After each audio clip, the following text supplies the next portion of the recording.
আসসালামু আলাইকুম।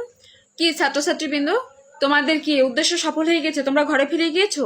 এখানেই শেষ তোমাদের আন্দোলন? ঠিক আছে, তোমরা রাস্তাঘাট ঝাড় দিচ্ছ, ট্রাফিক নিট অ্যান্ড ক্লিন করতেছো, পুলিশের দায়িত্ব পালন করতেছো, বেশ ভালো কথা। কিন্তু দায়িত্ব কি শুধু এতটুকুই? আর কোনো দায়িত্ব নেই তোমাদের? বাইরে যে হাজার হাজার লক্ষ লক্ষ নোংরামি ছিটিয়ে রেখে গিয়েছো, তোমরা নোংরা মানুষদের পথে ছেড়ে দিয়ে গিয়েছো, যারা তোমাদের নাম করে তারপর মানুষজনকে পিটায় মারতেছে, পুড়ে মারতেছে রাজপথে। তারা নামতেছে কেন? ছাত্রছাত্রীরা ব্যতীত অন্য মানুষ কেন? বিএনপি কি করতেছে মাঠে? এটা কেন? এদের কেন ছেড়ে দিয়েছো? এদেরকে ছেড়ে দিয়েছো মানুষকে খুনাখুনি করতে নাকি? এটাই ছিল তোমাদের উদ্দেশ্য? তাহলে তো এখন উদ্দেশ্য তোমাদের এটাই ছিল, আর কোনো উদ্দেশ্য ছিল না। তোমাদের মাধ্যমে তারা যেহেতু মাঠে নেমেই গেছে, এটা তোমাদেরই রুখে দাঁড়াতে হবে, তোমাদেরই রোধ করতে হবে। এই এই তো এইটা তো স্বাধীনতা না, এটা তো অনেক বড় পরাধীনতা। তোমরা এখন বুঝতেছো না, আরো বুঝবা সামনে। আরো আগুন জ্বলতেছে কেন? সারা দেশে এত ধোঁয়াকার কেন? এত আগুন কিভাবে নিভাইবে? আগুন জ্বলছে তো জ্বলবে। এখন আগুনের মোটিভ অন্যদিকে ঘুরে যাবে, তারা এত হুড়াহুড়ি করবে, আর আওয়ামী লীগের বঙ্গবন্ধুকে সৈনিকরা বসে থাকবে। তা তো হবে না রে ভাই। বঙ্গবন্ধুর সৈনিকরাও মাঠে নেমে গেছে, অলরেডি নেমে গেছে। আমরা রাজপথ ছাড়ার লোক না? আমরা বলেছিলাম না? আমি বলেছিলাম না রাজপথ ছাড়ার মতো লোক বঙ্গবন্ধু সৈনিকরা না? তোমরা রাস্তাঘাট ঝাড়ু দিয়ে পরিষ্কার করতেছো, যে বাস কাউন্টার পুড়ে ফেলতেছে, আওয়ামী লীগের লোকজনদের দোকান খুলতে দিচ্ছে না, হাজার হাজার গরিব মানুষদের রোজগারের অসুবিধা হচ্ছে। এগুলো কে ঠিক করবে? কারা ঠিক করবে? তোমাদের নাম করে হাজার হাজার জায়গায় লুটপাট হচ্ছে, অমুকের বাড়ি পুড়িয়ে দিচ্ছ, তমুকের বাড়ি দিচ্ছ। সবই কি শুধু তাদের? তোমাদের দেশের আর কারো কোনো সম্পদ নাই? সব আন্দোলন শুধু তোমাদের মতোই হতে হবে? এখন তোমরা রুখে দাঁড়াচ্ছ না কেন? ঘরে ফিরে গিয়েছো কেন? কি এটাই তোমাদের উদ্দেশ্য ছিল? তাহলে অন্য কোনো উদ্দেশ্য ছিল না? আর যে সব মিডিয়ার লোকজনেরা আন্দোলনে যোগ দিয়েছিলেন, তাদের সবার অতীত ফাঁস হয়ে যাবে, সবার অতীত জানা আছে। ওই যে বাঁধন নাকি, সে চিল্লাই চিল্লাই বলেছে স্বাধীনতা চাই, তার আসল রহস্যও আমাদের জানা আছে, তার রূপও দেখা আছে আমাদের। সো সবার আসল রূপে সবার জানা আছে। যেমন আওয়ামী লীগের রূপ তোমরা খোঁচায় খোঁচায় বের করতেছো, তোমাদের জানা আছে, তোমাদের রূপও সবার জানা আছে। ছাত্রছাত্রীদের উপর ভর করে তোমরা যে কে কি করতেছো, এটা সবার জানা আছে। সরকার গঠন করতে এত সময় লাগে কেন? তোমরা এত কিছু পারো, সরকার গঠন কেন 24 ঘন্টার মধ্যে হয়নি? 24 ঘন্টার মধ্যে কেন পারোনি? এত সময় লাগতেছে কেন? আরে আওয়ামী লীগ লেজ কাটা লোক না, বঙ্গবন্ধু সৈনিকেরা লেজ কাটার লোক না, ঘরে গুটায় বসে থাকার মতো লোক না। তোমরা মারবা, মার খেয়ে চলে যাবে তা না। তোমরা একটা দিলে আমরা 10টা দেওয়ার মতো লোক। অনেক তোমরা কতটা ভদ্র, ভদ্রতা কত প্রকার কি কি তার দেখাই দিছো না? পুলিশদের পিটাই মারতেছো, আরে খুনের বদলা তো খুন তোমরাই নিয়ে নিচ্ছ। এটা তো খুনের বদলা খুন হয়ে গেল। তোমাদের পুলিশের গুলিতে তোমরা মারা গিয়েছো, তাহলে তোমরাও তো এখন পুলিশ পুরাই মারতেছো, এটা করতেছো সেটা করতেছো। আরে তারাও তো মানুষ, তারাও তো কারো না কারো অনুমতিতেই চলে ভাই, তারা কারো কর্মচারী। তোমরা তাদের মারতেছো কেন? এটা কোন ধরনের নোংরামি? এটা শিখছো কোথায়? তোমাদের পারিবারিক শিক্ষা এটা? এটা কি তোমাদের পারিবারিক শিক্ষা না প্রাতিষ্ঠানিক শিক্ষা? কি শিক্ষা? কে শিখাইছে তোমাদের এসব? নিজেদের সংযত করো। এবং ছাত্রছাত্রীদের উদ্দেশ্যে বলছি, তোমরা এখন মাঠ ছেড়ে কিভাবে গিয়েছো? ওই মানুষগুলো কি মানুষ না? দেশে এই যে হিন্দুদের মন্দির পুরাই মারতেছে, তারপর মাজার শরীফ গুলো সব নষ্ট করে দিতেছে। মাজার শরীফ যা তরিকতপন্থী মানুষরা কি ছাত্র? এদের মধ্যে কি তরিকতপন্থী মানুষরা ছাত্রছাত্রী হতে পারে না? ছাত্রছাত্রীর মধ্যে তরিকতপন্থী লোকজন নাই? মন্দিরে যে পুরাই মারতেছে, হিন্দু ছাত্রছাত্রীরা ছিল না আন্দোলনে? কালকেও বলেছি আমি, তারাও ছিল। তাদের ধ্বংস করতেছো কেন? এরা মানুষ না? প্রায় 1 কোটির বেশি মানুষ আছে হিন্দু সম্প্রদায়ের। এদের পরিবার থেকে কেউ নাই ছাত্রছাত্রী? কেউ তোমাদের সাথে এগিয়ে আসে নাই? কেউ আন্দোলন করে নাই? যেসব মায়েরা ভূমিকা পালন করতেছিলেন, গার্ডিয়ানরা ভূমিকা পালন করতেছিলেন, তারা কেমন ধরনের গার্ডিয়ান আমার বোঝা শেষ। তারা আওয়ামী লীগ বিএনপি না ছাত্র, সব বোঝা শেষ। পুলিশ রাবার বুলেট ছুঁড়েছিল, কিন্তু অরিজিনাল গুলিতে মারা গেল কিভাবে? পুলিশ একটা গুলি ছুড়লে 10টা গুলি আসলো কোথা থেকে? সব বোঝা আছে, খোঁচাইলে সব বের হয়ে যাবে। আর যেসব ছাত্ররা লিডিং করেছেন, ছাত্রীরা লিডিং করেছেন যারা, তারা কোথা থেকে এসেছেন, কোন মাপের লোক? পেটে খেয়ে পেটেই লাথি মেরেছেন। আপনারা হচ্ছেন সেই রকমের লোক। সব ছাত্রছাত্রীদের ব্যবহার করেছেন। ছাত্রলীগরা কি ছাত্রছাত্রীর বাইরে? তাহলে ছাত্রলীগ আসলো কোথা থেকে? ছাত্রলীগ যেহেতু লাগানো আছে ওইখানে আগে, তারাও তো ছাত্র। হ্যাঁ, তাহলে বাংলাদেশের ছাত্র আন্দোলন যদি হবে তাহলে সঠিকভাবে হবে না।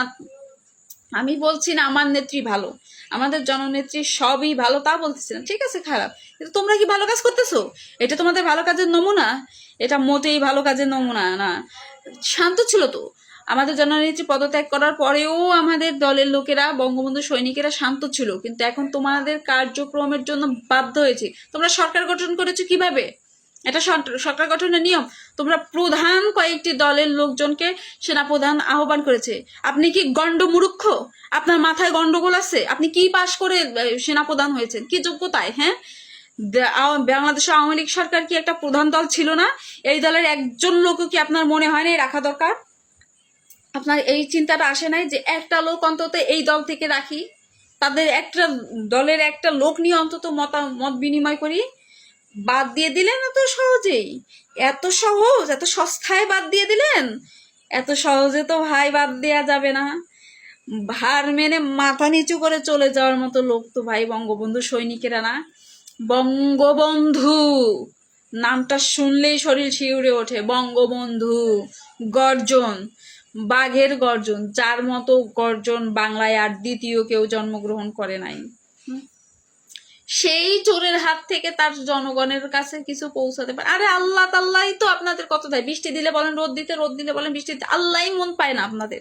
তাহলে একটা জননেত্রী কিভাবে মন পাবে? হ্যাঁ, তার পক্ষে একার পক্ষে কি সম্ভব? এখন আমাদের নেত্রী সব করে দিয়ে গেছে।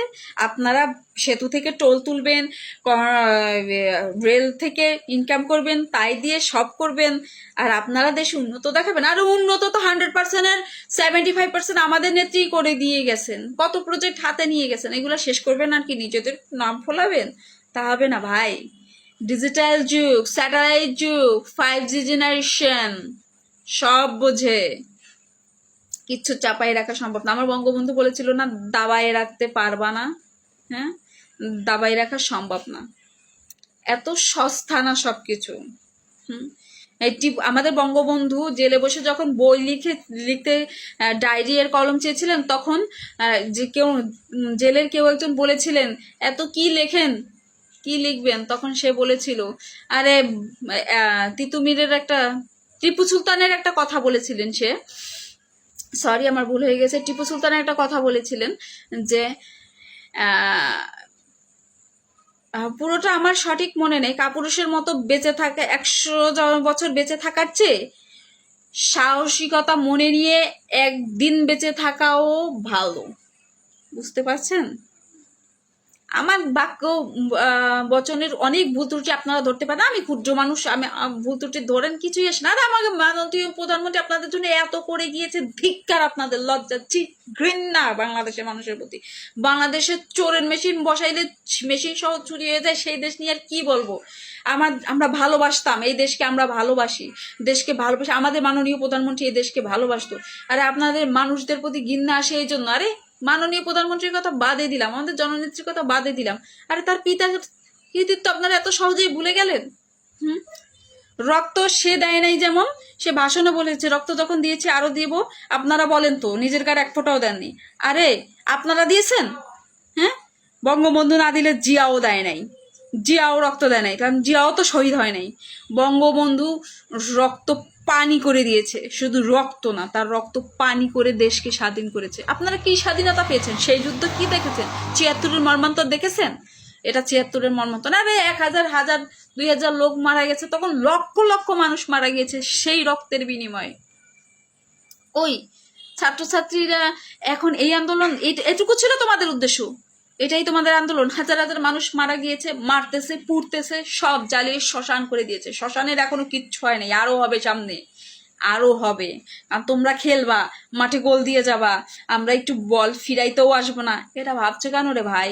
এসে গেছে, সময় হয়ে গেছে, এবার শুধু কাপাকাপি হবে, কাপাকাপি, বুঝছো? তোমরা এতটা দুর্বল কেন ভাবছো? আর আমরা মরতেই আসছি, মরবই। আজ মরবো, কাল মরবো, পরশু মরবো, একদিন না একদিন তো মরবই। তাহলে সৎভাবে মরবো, মাথা উঁচু করে মরবো। আমরা বঙ্গবন্ধুর সৈনিক, আমাদের দাবায় রাখা এত সহজ না। আমাদের দাবায় রাখতে আমরা দেব না। আমাদের রক্তে তার ধারা বইছে, আমরা তার সৈনিক।